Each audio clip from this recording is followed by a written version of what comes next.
Did you miss me? Well, hello there, everybody. This is the Comedy Thief. Yeah, we did miss you, Dr. Fatpacker. So anyway, Okay. you're watching Funny Old Guys. And Dr. Fatpacker, hello there, buddy. Hello. Oh, yeah. Hello there. Say hello to our audience. Guten Tag, everybody. So glad you could join us today. You are going to laugh. Oh, my God. And Homeless Charlie, say hello to our wonderful boys and girls audience. Ooh. Well, hello to our wonderful girls and boys audience. Now, folks, what we do is we tell jokes and you laugh, and we're hysterically funny. And we're humble at the same time. But before we begin the jokes, we have a point of conversation between yeah, just the three of us. All right, and here it is, and that is that you're in the forest, guys. You're in the forest, and you come face to face with a huge grizzly bear. Now, what do you do, and what do you say to that grizzly bear, Dr. Fatpacker? Oh, my goodness, a grizzly bear. Val, the first thing they tell you is to drop down to the ground and don't stare at them in the eyes. Yeah. So a friend of mine did that, and he dropped down to the ground and he started to pray. He said, "Dear God, please make the bear a Christian," figuring that he would be kind to him, Yeah. Well, that worked out okay until he heard the bear say, "Bless us, O Lord, for these thy gifts, which we are about to receive." Oh no. A Christian bear. I love it. I love it. Homeless Charlie, what would you do? You come across this huge grizzly bear, and what do you say to the bear, or what do you do in this dilemma? Well, first of all, I would never go into the forest alone. I would take my fattest, slowest buddy, and I would go to the bear and say, "Nah, nah, nah, nah." So anyway, I'm not sure what I would do. I would, I've studied psychology, so I think I would have a little chat with the bear and say, "Look, number one, I'm old. Number two, I'm absolutely sure because I'm old that I wouldn't taste good at all. So why don't I give you a gift card for the Olive Garden?" Yeah. Dr. Fatpacker, tell us a joke. We can give him a subscription to Omaha Steaks. How's that? He would love that. I have two friends of mine that were camping the last week there. And one of them, when he was going to the bathroom because they have no things in there, and he got bit in the butt by a rattlesnake. Oh, so the other guy said, "Well, wait a minute, I'll run into town and I'll find a doctor." So he ran into this small town who only had one doctor, and the doctor was delivering a baby. So the doctor tells him, "I can't go with you right now." Says, "However, here's what you do. You take a knife and you cut a little X where the bite is and suck out the poison and spit it on the ground." And the guy runs back to his friend who's in agony, and he says, "What did the doctor say?" And he looked at him, he goes, "The doctor said you're going to die." Oh, how sad is that? But we have to make career choices, don't we? Yeah. Homeless Charlie, tell us a joke. Well, the other day, I told my girlfriend, "Please don't ride with me if you're going to grab the dash or scream every time I run off the road. It makes me nervous." Of course it would make you nervous. She's not very sensitive to your needs, right? Apparently not. Well, in my hometown, there is something called the Turkey Tavern. Oh. Turkey Tavern. Gobble, gobble. Now, I wasn't supposed to be in there, but I was. I was observing these two turkeys sitting at the bar. There was a guy turkey and there was a lady turkey, right? Oh. So the lady turkey looked down at the below the waist of the guy turkey. She looked him in the eye and said, "Hey there, fella, is that a pop-up timer, or are you just happy to see me?" Oh my Dr. Fatbacker. You are getting closer and closer to that. Never mind. That was So- PG. So I heard of this guy was driving along in his pickup truck. Then suddenly he was broadsided by a tractor trailer. Wow. Some time went by and the case got to court. Yes. When the defense attorney said to the plaintiff, how can you be suing my client now when you told a trooper after the accident that you felt fine? And he says, well, sir, it was like this, I was driving down the road, minding my own business, see, then a big trailer truck came out of nowhere and creamed me. When I came to, I was in this ditch, and the trooper was pulling up with his car. The tractor trailer, I could get this out, I know I can. I hope so. Had hogs in it, and they were all in near death, so the trooper took his gun out and he killed all the hogs. Well, then he then came over to us, and my dog was in my car with me, and he was very, very badly injured, and he shot the dog. Well, then he asked me, how are you feeling? And I said, I never felt better in my life. Exactly. Gun-toting cop. Holy. Yeah. Woo! Homeless Charlie, tell us a joke. Well, one night, two mafia hitmen, and they're walking deep into the forest Yeah. in the middle of the night. And one says, I gotta admit, I'm scared out here. And then the other one replied, you're scared. I gotta walk back alone. Oh, took me a second to get that one. Yeah. Well, anyway, as a child of 5, my family was so poor.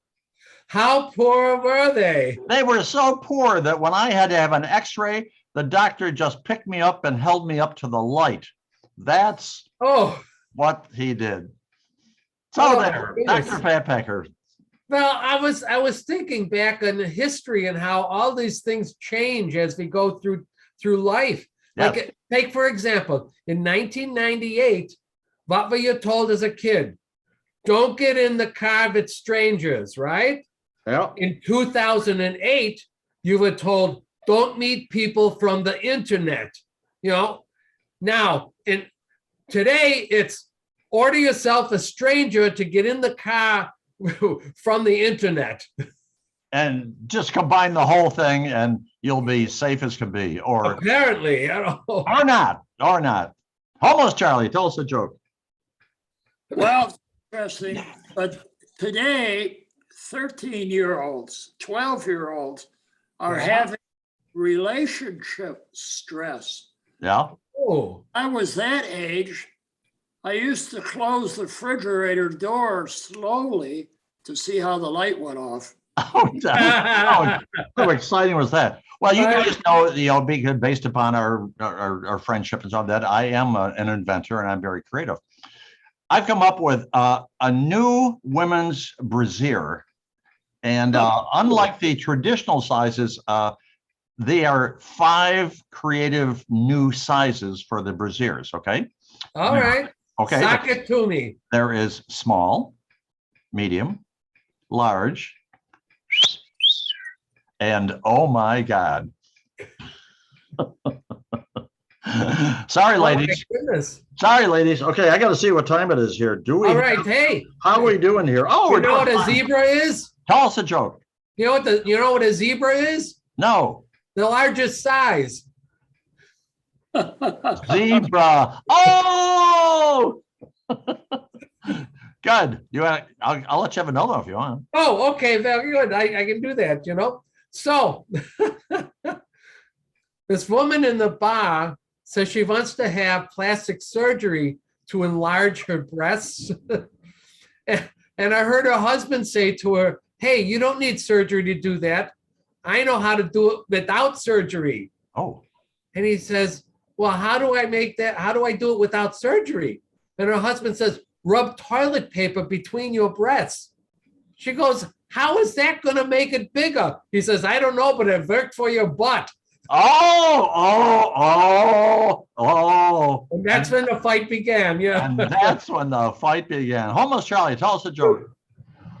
Well, working at the unemployment office has to be a tense job, Yeah. Oh, knowing that if you get fired, you still have to come back the next day.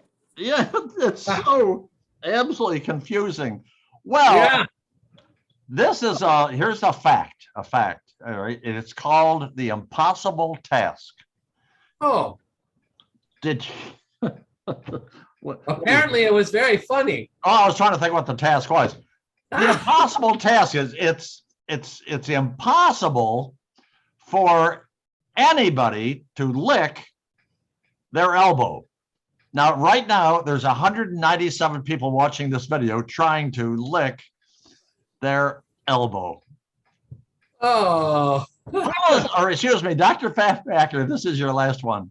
Oh, Val, I was going to tell you this story about this kindergarten teacher, and she had a birthday, and the students decided they would each buy her teacher a gift. Well, the first student, whose parent owned a florist shop, gave her a present. She held it, and he says, "Oh, I guess that it's flowers." And he said, "Well, how did you guess?" He goes, "Well, she just laughed and thanked him." Second student, whose parents owned a candy store, gave her a present, and she held it up, and she said, "Well, I guess it's some candy." And the little boy says, "Well, how did you guess?" And she just laughed, just thought that was fun. The third student, whose parents owned a bottle shop, gave her a box which was leaking. And the teacher touched the liquid with her finger, and she tasted it and said, "Is it vine?" And she goes, "No." So she tasted it again. She goes, "Oh, is it champagne?" And she goes, "No, it's a puppy."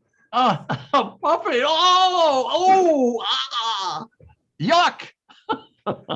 Last one there, Homeless Charlie. Well, you've probably heard of the phrase, one man's trash is another man's treasure. Of course. Yeah. It's an awesome phrase, but apparently it's a horrible way to tell your kids they're adopted. That's terrible. That's terrible. So here, where's my last one? Oh, well, here it is. Okay, my girlfriend. We were in bed the other night watching TV. We were watching old reruns of Who Wants to Be a Millionaire. So at that some point, I got a little frisky. I says, "Hey, babe, you want to have sex?" And she said, "No." And I said, "Is that your final answer?" And she said, "Yes." And then I said, "Well, then I'd like to phone a friend." That's what I would like to do. So anyway, we're out of here. There's no more jokes. There's no more time. And we're awfully glad that you folks were with us. And we look forward to seeing you on our next. Wait a minute. I almost forgot. Oh, my gosh. We invite, as you guys all know, a very famous celebrity to be on our very next video. So we're going to invite from the Edgar Bergen and Charlie McCarthy film day. We're going to invite Edgar Bergen to be on our very next show. So Edgar, we want you to check in with us. The funny old guys at what? No, he's dead. He's dead. Dead as a doornail. He's dead? He's dead as Charlie McCarthy. Oh my goodness, then we can't invite him. How about Jenny McCarthy? How about daughter? Who? Doesn't he have a daughter? Huh? Doesn't he have a daughter? Oh, yes. What's her name? Candace. Candace Bergen. Oh, that's Candace Bergen, yeah. Candace Bergen, you're going to be on our very next video, and you have to check in 24 hours at funnyoldguys@gmail.com. And Candace, if you don't check in, we're going to put you in the trash bin. So this is the Comedy Thief saying farewell, passing along to Dr. Fatpacker for his goodbye. Well, thank you all for being here with us. Danke schön, as they say in the song, you know. Oh, and just before we leave, please, just for our heart's sake, please subscribe. That's what we do. Thank you very much. And for the Homeless Charlie down there, yeah. Yeah, Homeless Charlie, right. Oh, I love your wig, by the way. So why don't you say farewell to our wonderful, expanding national audience? Farewell to our wonderful, expanding audience. Okay, you forgot the national park. Why do you make him do that? He's old. He's old. Okay, we're out of here. Goodbye. Everybody wave, and we'll see you down the road at our next video. Everybody wave.